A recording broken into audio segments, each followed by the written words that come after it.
Hello, this is Diver Jessica from Friday Case File. 10 years ago, the disclosure of a criminal's identity was so cautious and conservative that it happened only a few times a year. Nevertheless, the court at that time decided to reveal the identity of today's perpetrator. This means the entire nation was shocked, and it indicated that an unprecedented crime had occurred in South Korea.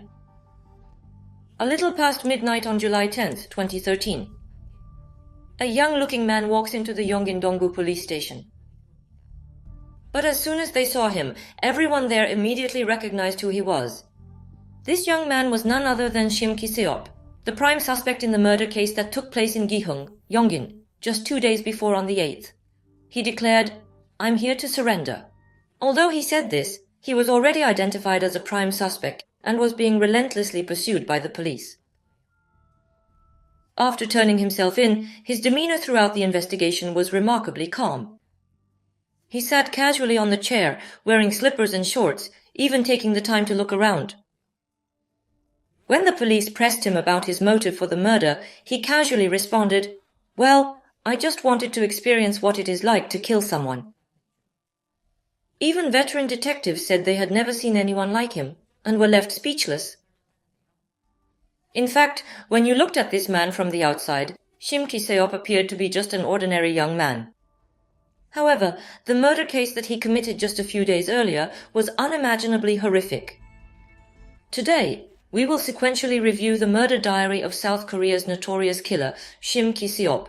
First, 3 days before he surrendered, on July 7, 2013. On that day, Shim Ki-seop met his middle school friend, Mr. Choi, in Bundang, Seongnam.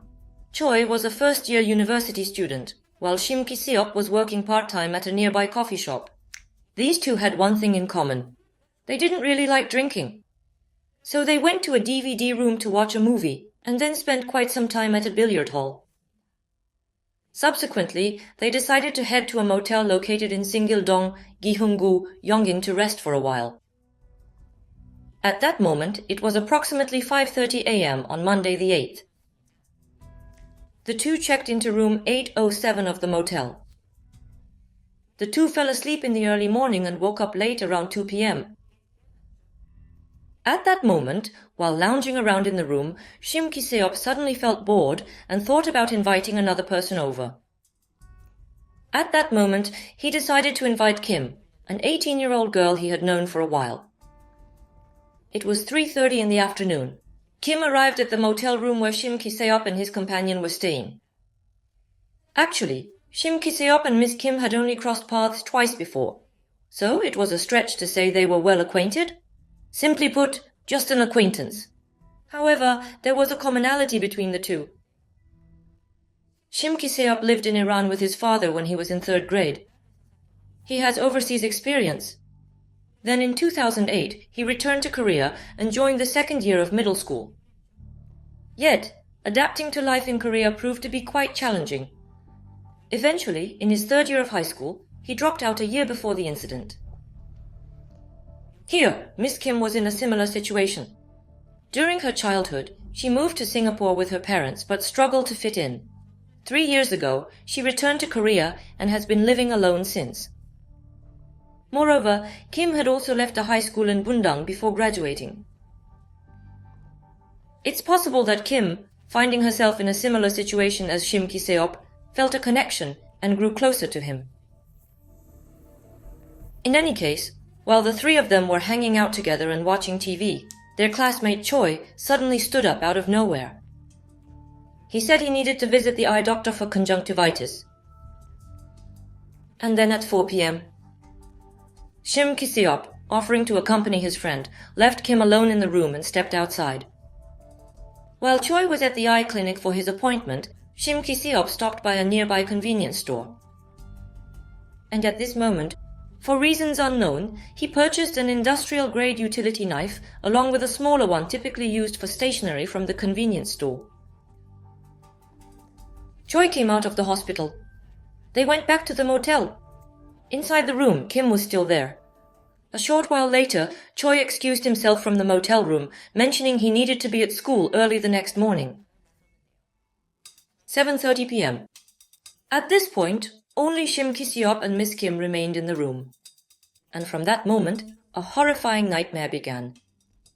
As soon as his friend left, Shim Ki-seop changed.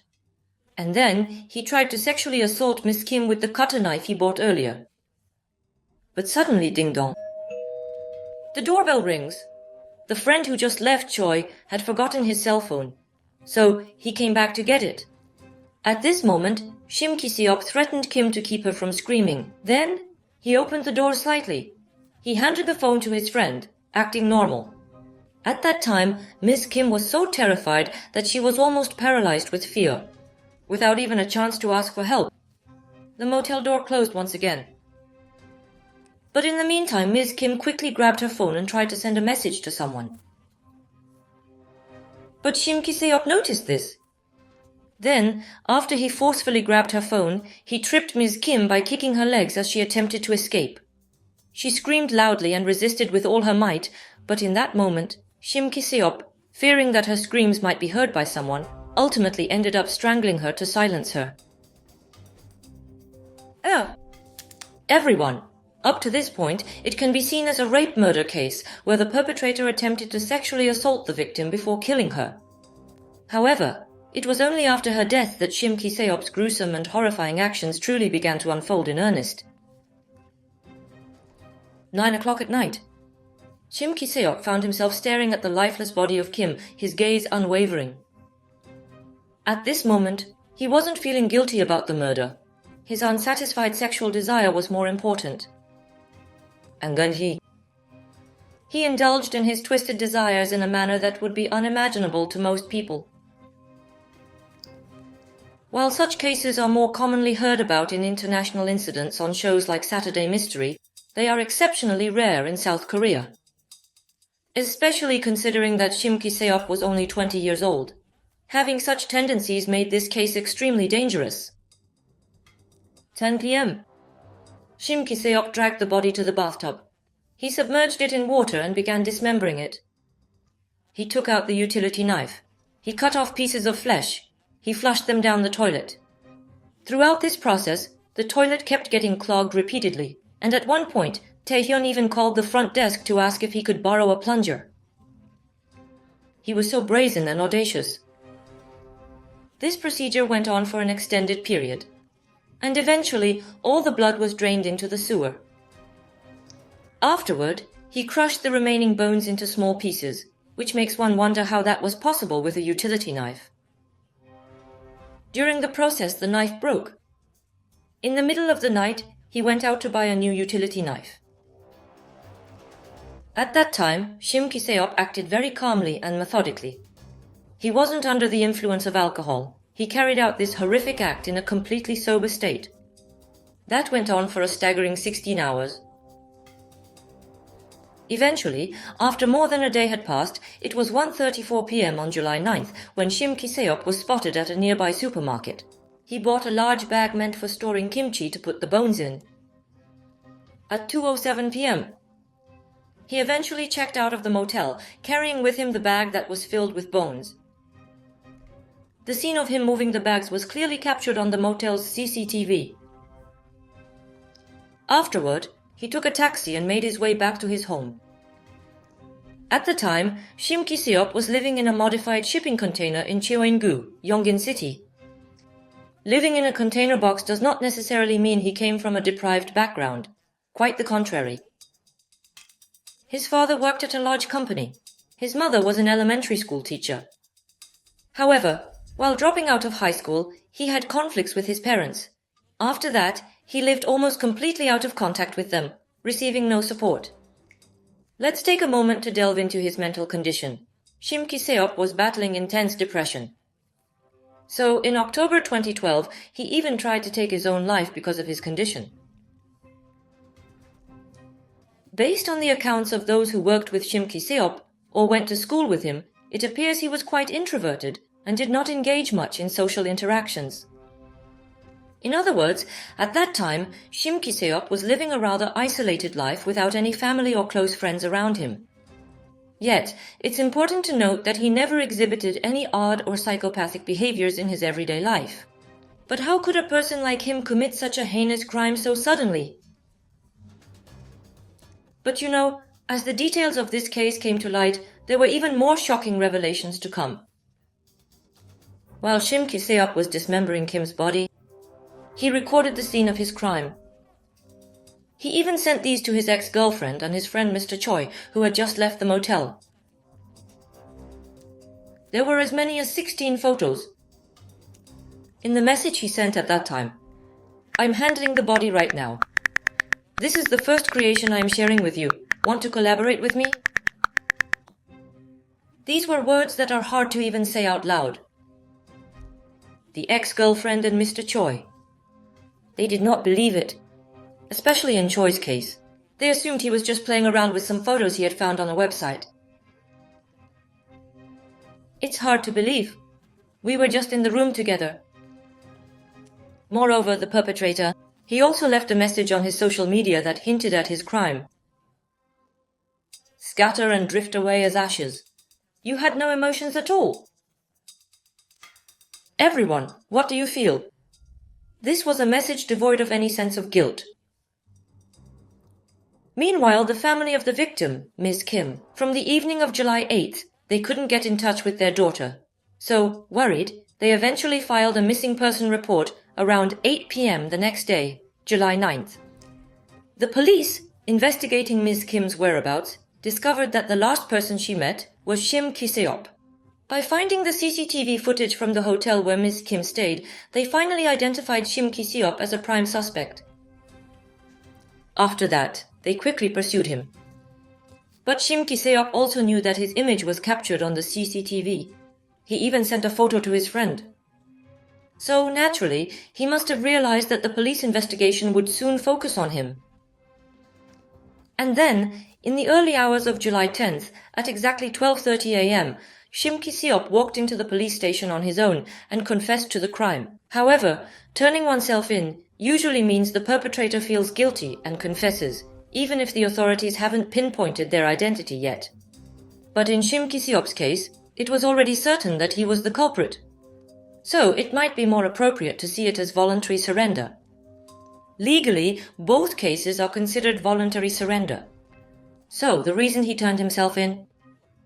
This makes us curious. Naturally, he was trying to get a lighter sentence, knowing he was going to be caught soon. Up until the end, he acted meticulously, and ultimately, the world came to know about this unprecedented, gruesome murder committed by an ordinary 20-year-old young man. However, there are still a few questions that remain. First, the motive for the crime. Shim Ki-seop explained that he ended up killing her because Ms. Kim threatened to report him. In other words, he claimed that he did not initially plan on killing her, but acted on impulse when he was threatened. Do you remember? But what about the fact that he had already bought a box cutter at the convenience store? He went ahead and bought 2 knives. Among them, he used the utility knife for threats. The industrial cutter knife was used to dismember the body. So, buying 2 knives is considered an impulsive murder? Although we sensed it was a planned murder, the real question is why he did it. So, the actual motive behind the murder remains shrouded in mystery. It seems there's no other way to describe him than as a psychopath who suddenly snapped. However, according to information found on the internet, Shim Ki-seop once posted his contact information along with a message saying he was buying kidneys on an online community. Additionally, he mentioned that he was familiar with this line of work and requested numerous contacts. Based on this information, the police speculated that he might have committed the crime due to a lack of financial stability, possibly involving organ trafficking as a motive. However, during the actual interrogation, Shim Ki-seop stated that he was simply interested in violent videos and dissections. He explained that his motive was not financial gain at all, but rather he committed the crime purely to satisfy his own morbid curiosity. That to me is even more chilling. So, was he really a psychopath? Profiling indicates that he is simply a criminal with a pronounced need for self-promotion. Even the posts he made directly on social media reveal traces of boastfulness and showing off. Despite being cut off from his family and peers, he led a solitary existence. He had a very strong desire to be recognized among the people connected to this SNS. But this Shim Ki-seop case happened 10 years ago, and honestly, it feels like such instances are even more prevalent these days. It's certainly an unhealthy phenomenon. Now it's time for the verdict. In 2013, the prosecution decided it was fitting to seek the death penalty for Shim Ki-seop for murder and corpse desecration. However, the court... Now, considering he had just turned 18 and it was his first crime, also considering his young age, and the potential for rehabilitation, he was sentenced to life imprisonment. In May 2014, the appellate court upheld this sentence. 3 months later, the Supreme Court upheld the life sentence. They also added a 10-year public disclosure. The 30-year sentence with an electronic anklet was confirmed. In the end, even when facing the possibility of either the death penalty or life imprisonment, Shim Ki-seop persistently claimed that it was consensual sex and not rape. Furthermore, he insisted that his only reason for purchasing the knife was merely for protection. It's shocking he never changed this claim. 10 years have passed since Shim Ki-seop was incarcerated. Could he be living with profound regret and an apology for the late victim, Miss Kim? If he conducts himself well and adheres to the rules, there's a possibility that he could be released back into society in 10 to 20 years. Nonetheless, the thought of coexisting with such an individual still fills us with fear. This has been Diver Jessica with the Friday Case File.